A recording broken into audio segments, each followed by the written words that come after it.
Shocking message from a former tennis player revealing the split between Alcaraz and FERRERO. A month and a half after the high-profile breakup between Carlos Alcaraz and Juan Carlos Ferrero, and with an Australian Open title in between, opinions are still emerging about the end of the relationship between the Valencian coach and the Mercian player. These opinions have intensified due to the way both have handled the separation. Ferrero's appearances in some national media outlets in the middle of the Australian Open, where he gave options about a hypothetical future with Jannik Sinner, were heavily criticized. Meanwhile, other voices, such as Tony Nadal's, were surprised by the absence of words from Alcaraz, after winning in Melbourne, in remembrance of the man who had been his coach for 7 years. The latest to give his opinion has been former tennis player and current commentator Feliciano Lopez, who in an interview on the podcast El Cafelito shared his thoughts on the outcome of this partnership. Feliciano Lopez and his opinion on the handling of the split between Carlos Alcaraz and Juan Carlos Ferrero. It seemed premature to me. I felt that Alcaraz still needed Ferrero a lot, even though I knew he is so good that he can keep winning on his own. The proof is that he went to Australia and won the Australian Open, commented the former player and current director of the Mutua Madrid Open. Regarding the way both handled the breakup, Lopez believes that everyone is the way they are, everyone goes through the grieving process as they can. I think Alcaraz remembered Ferrero because he is infinitely grateful for everything he has done for him, but he didn't do it publicly. To conclude on this complicated issue, the Toledo native points to time as the best solution. There is a lot of noise around it, and when a relationship is that intense, a bit of time will do good. With the Alcaraz and Ferrero topic settled, Lopez spoke about his time as a tennis player, which coincided with the 3 greatest tennis players of all time, Novak Djokovic, Rafa Nadal, and Roger Federer, and he proudly reflected on it. We played in the best era in the history of tennis, and no one can take that away from me. Having played against Djokovic, Rafa, Federer, Murray.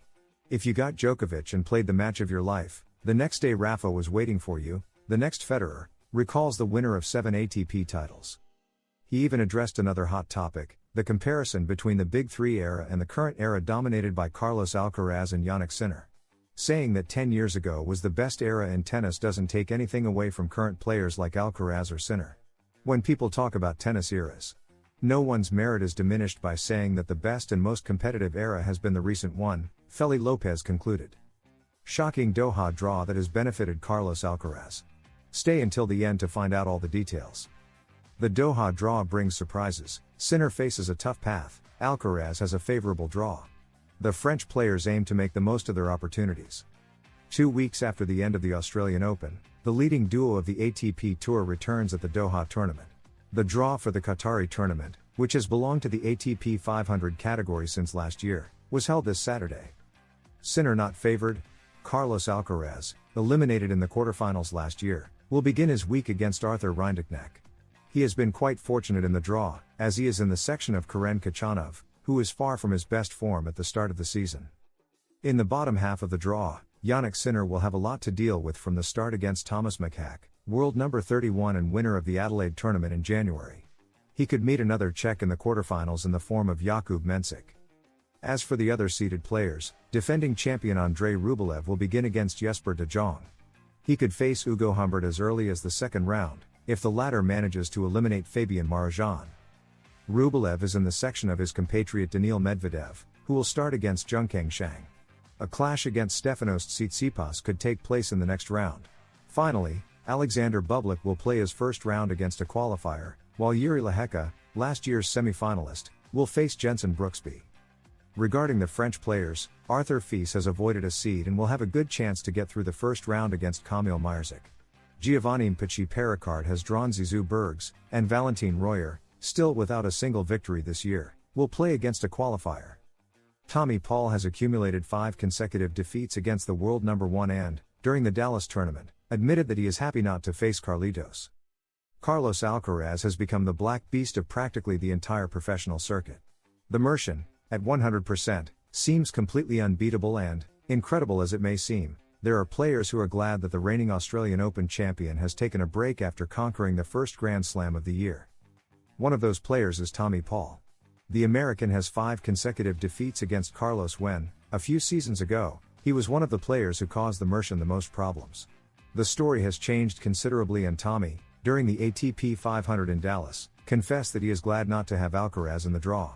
In Melbourne he constantly attacked my forehand, although it's true that I allowed him too much time to think, to execute his plan based on power. Honestly, I'm happy not to have him in the draw this week, Paul assured in the mixed zone. The American was one of Carlitos' victims at the Australian Open. Specifically, in the round of 16, where the result was 7-6, 6-4 and 7-5 in a tight match in which Alcaraz knew how to prevail in the important moments. Beyond Paul's relief, Carlos is already thinking about his next tournament. The Mercian announced his withdrawal from the Rotterdam ATP after winning in Melbourne. His return to the courts is scheduled for the Doha tournament, which will begin at the start of next week.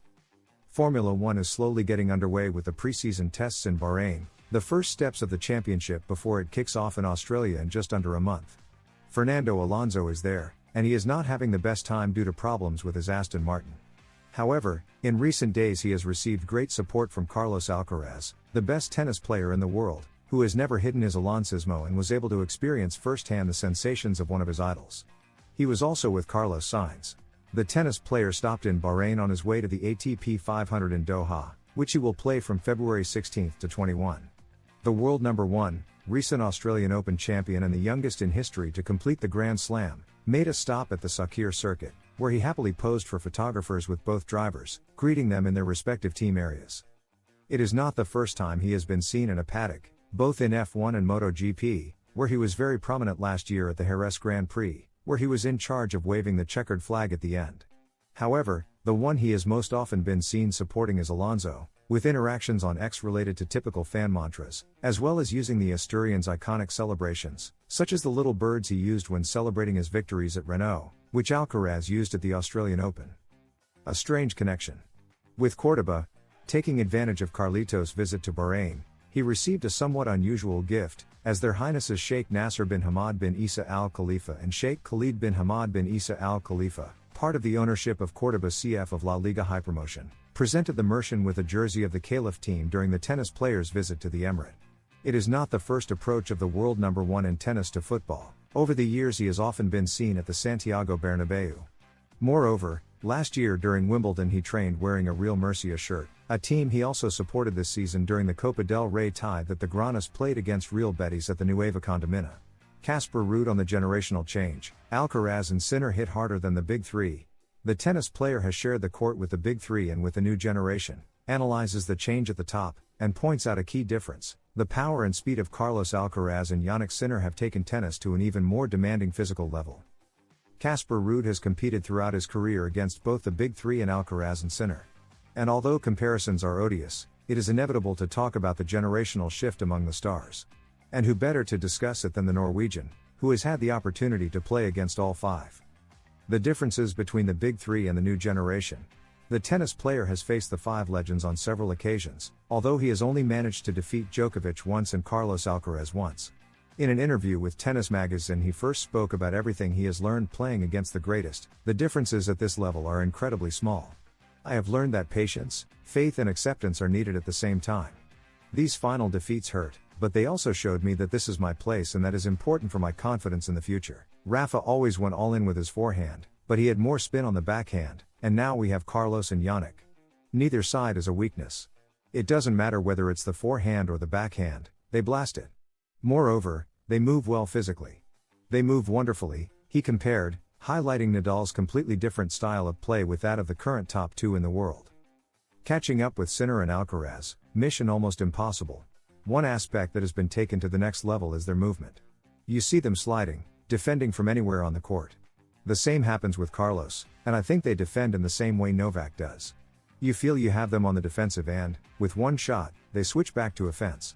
It has been really impressive, and sometimes a bit annoying how good they have become, but you have to accept it and we have to do better to beat them, he said about Carlitos and Sinner, the two toughest opponents on the tour right now, whom no one can seem to overcome.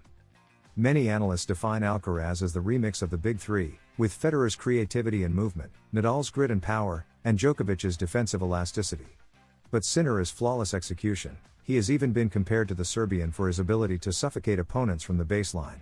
And although the speed and pace are different from those of Rafa and company, rather than comparing them, we should enjoy them as two different generations of legends.